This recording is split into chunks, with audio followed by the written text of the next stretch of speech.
नमस्कार, स्वागत है आप सभी का। आपको बता दें, बिहार में होने वाले नगर निकाय चुनाव की सरगर्मियां तेज बनी हुई है।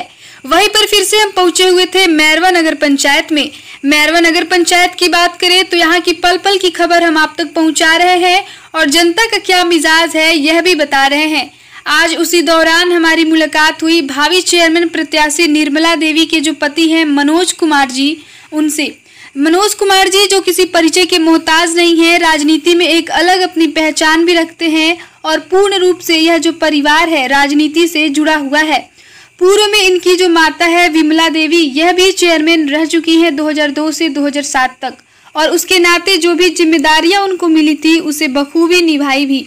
और इस बार के होने वाले चुनाव में डायरेक्ट चुनाव जनता को करनी है, इसलिए मनोज कुमार ने अपने धर्मपत्नी निर्मला देवी को चुनावी मैदान में उतारा है। और मीडिया से बात करते हुए मनोज कुमार ने कहा कि हमने कभी भी अपने सिद्धांत के साथ समझौता नहीं किया और जब हमें लगा कि यह चुनाव भ्रष्टाचार के भेंट चढ़ रहा है तो हमने चुनाव से दूरी बना ली। लेकिन सरकार का जैसे ही ऐतिहासिक फैसला आया कि जनता स्वयं वोट करेगी चेयरमैन को, तो मैंने अपने पत्नी निर्मला देवी को चुनावी मैदान के लिए उतारा और अपने सोच और सिद्धांत के साथ जनता के बीच में जा रहे हैं और वोट भी मांग रहे हैं। और मीडिया से बात करते हुए बहुत बड़ा आरोप भी लगाया अपने प्रतिद्वंदियों को कि कोई भी यहाँ ऐसा प्रत्याशी नहीं है जो अपने काम के बल पर वोट मांग सके, लेकिन मैं अपने माताजी के कार्यों को जनता के बीच में रख रहा हूँ और उसके बल पर वोट भी मांग रहा हूँ और जो मेरा सिद्धांत रहा है, सोच रहा है, उससे जनता को वाकिफ भी करा रहा हूँ। आइए पूरा वीडियो देखते हैं क्या कुछ कहते हैं मनोज कुमार। देखिए, पहले चुनाव जनता वार्ड पार्षद को चुनती थी और वार्ड पार्षद चुनते थे चेयरमैन वाइस चेयरमैन को, जिसके वजह से हमने कुछ ऐसी उसमें भ्रष्टाचारी होने लगी, जिसके वजह से हमने अगला चुनाव नहीं लड़ा। इस बार मैं लड़ रहा हूँ इसलिए कि सरकार की बहुत उपलब्धि और सरकार की जो जितना भी तारीफ किया जाए बहुत कम है। उन्होंने ऐसा किया कि भ्रष्टाचार ही खत्म हो जाए। जो वार्ड पार्षद चेयरमैन को कोई काम नहीं करने देते थे, तो वो काम के लिए नीतीश सरकार को मैं धन्यवाद देता हूँ कि जो है कि जनता ही मालिक होगी, जनता ही चेयरमैन और वाइस चेयरमैन को चुनाव करेंगे। मनोज जी, लगातार आप 10 साल से ज़्यादा समय तक आप वार्ड पार्षद भी रह चुके हैं और इस चीज़ को आप काफ़ी नज़दीकी से देखे होंगे, किस तरह से वार्ड को खरीद के चेयरमैन बना जाता है और उसके बावजूद भी एक खतरा रहता है हमेशा चेयरमैन के गद्दी पे कोई वार्ड पार्षद कोई अविश्वास प्रस्ताव न लगा दे और विकास भी उस समय बाधित होता था। तो क्या लग रहा है कि सरकार के इस निर्णय से अब नगर पंचायत का विकास होगा और जनता की इच्छाओं की पूर्ति की जाएगी? देखिए, चेयरमैन अब डिप्रेशन में नहीं रहेंगे कि हमारी कुर्सी चली जाएगी, कोई ब्लैकमेल नहीं करेगा। यही सरकार की पहली नीति है कि कम से कम चेयरमैन जो भी हो स्वतंत्र रूप से काम करे। तो क्या माना जाए कि मैरवा में जो भ्रष्टाचार फैला है 5 साल में और जो घोटाले यहाँ पे हुए हैं, उसमें सबसे बड़ा रीज़न यही हो सकता है क्या? देखिए, ये तो जनता समझ रही है, हमें कहने की क्या ज़रूरत है, जनता सब जानती है, ये हमको कहने की ज़रूरत नहीं है। हमारे टाइम में 2002 में हमारी माताजी चेयरमैन हुई थी। उस समय मैरवा का नरकीय स्थिति था। उस समय रोड का नामो निशान नहीं था। उस समय एक ठो हल्की बारिश हो जाने के बाद कोई रोड पर चलता नहीं था, पानी हमेशा लगा रहता था। पूरा मैरवा की बात कर रहे हैं। लेकिन 2002 में हमारी माताजी आई। माताजी के आने के बाद हम लोग के द्वारा विकास किया गया।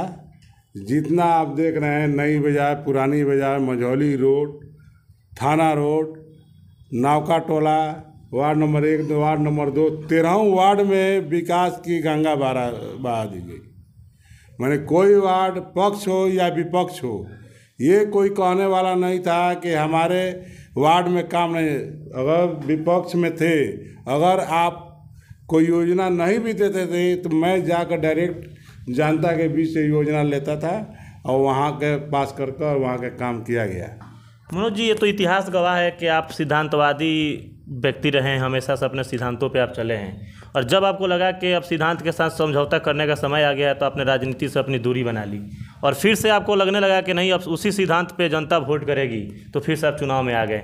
तो क्या लग रहा है कि मैरवा की जो वर्तमान में स्थिति बनी हुई है, और देखा जो सबसे बड़ा यहाँ समस्या जो है जल निकासी को लेकर है, नाला को लेकर, तो इसके लिए आप क्या प्री प्लान किया, क्या आपका विजन है इसके लिए? देखिए, पहला प्राथमिकता था जब हमारी माता जी थी, चाहे मैं वाइस चेयरमैन था, मेरी पहली प्राथमिकता थी कि रोड को बनाया जाए।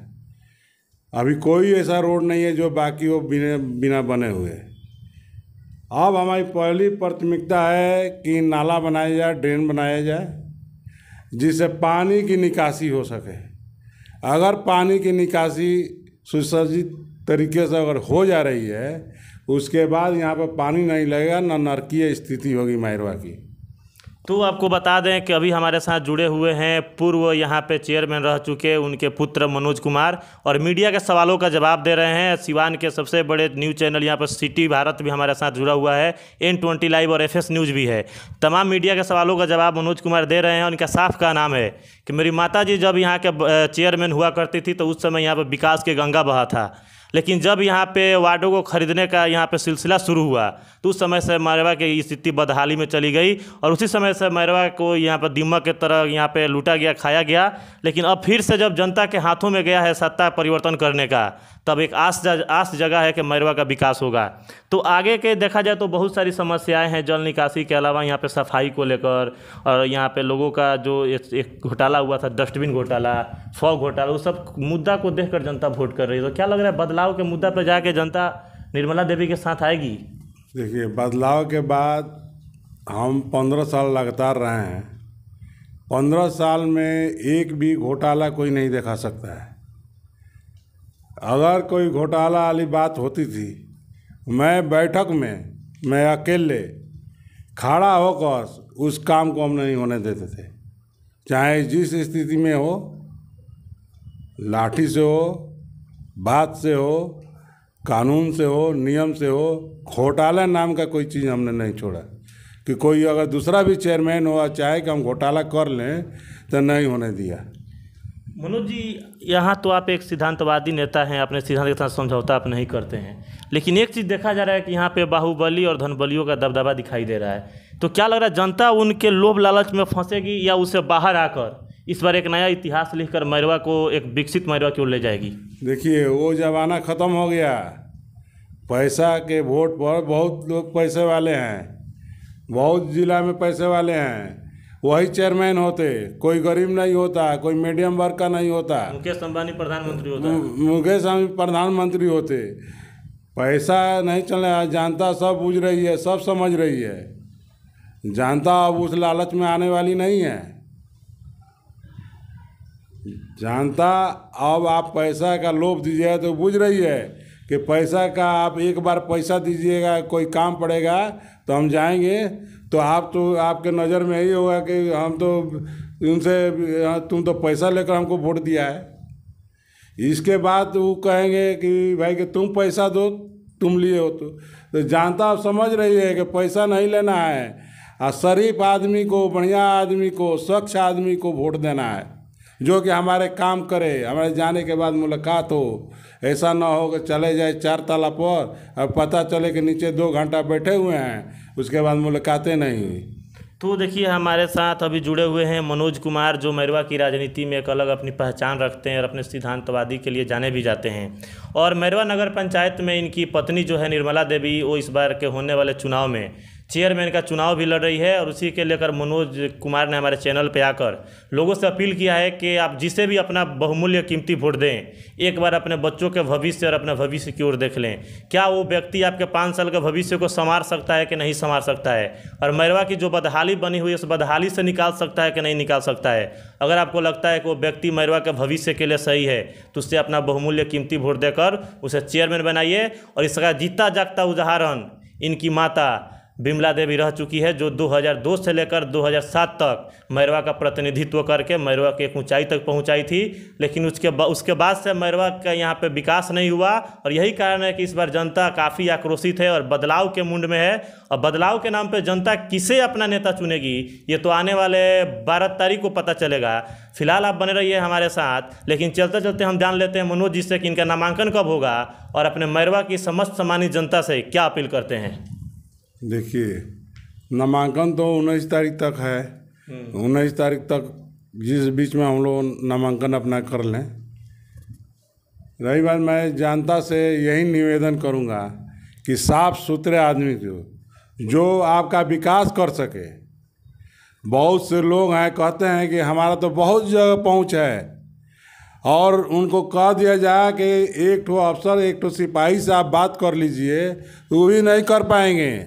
और कहते हैं कि चीफ मिनिस्टर उनके पॉकेट में है, मंत्री उनके पॉकेट में है। लेकिन एक तो थाना पर जाकर कह दीजिए कि जाइए, हमारी पैरवी है, दरोगा जी थोड़ा सा बात कर दीजिए, हम सही हैं, जायज़ हैं कि नाजायज़ है, अगर जायज़ है तो हमको इंसाफ दिया जाए, वो भी कहने लायक नहीं है। लेकिन चीफ मिनिस्टर उनके पॉकेट में है। जनता को पता है ना, जनता तो समझ रही है। जनता, आजकल की जनता वो बुर्बक नहीं है, वो 2017 वाली जनता नहीं है कि एक जगह गए या ठेकेदार को एक जगह भेंट कर लिए, सारे ठेकेदार बोल दिए कि फलाने को दे देना है, तो फलाने को दिया गया। अब जनता समझ रही है। चलिए, हमारी माता जी थी चेयरमैन, उस समय नगर पंचायत की कोई आय नहीं थी। यही नगर पंचायत इनकम का कोई सोर्स नहीं था। बस स्टैंड का जो था, बस स्टैंड जिला परिषद द्वारा इसकी टेंडर की जाती थी। वो पैसा जाता था सिवान जिला में ग्राम पंचायत में। टाउन का पैसा, नगर पंचायत का पैसा, टाउन का पैसा जाता था, पंचायत में खर्च होता था। हमारी माता जी के रीजन में सारा चीज़ को देखते हुए ज़बरदस्ती और अपने हक के लिए, नगर पंचायत के लिए, यहाँ की जनता के लिए उसका ऑक्शन नगर पंचायत से किया गया टेंडर। आज के डेट में 60 लाख रुपया आ रहा है नगर पंचायत में। तो अगर 60 लाख रुपया आ रहा है नगर पंचायत में, हमारी नगर पंचायत में खर्चा हो रहा है, ये हमारी आमदनी हुई है।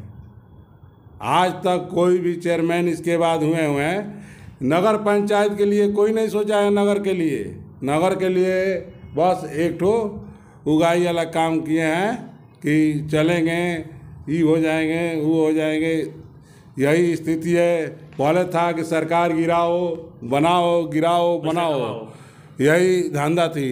अगर हम कह रहे हैं कि वो आदमी खराब था तो आपने गिरा दिया, तो फिर आप उसी आदमी को कैसे बनाए? तो दूसरा को बनाते जिसको समझ रहे थे कि बढ़िया है, तो फिर उसको आपने उसी को बना दिया।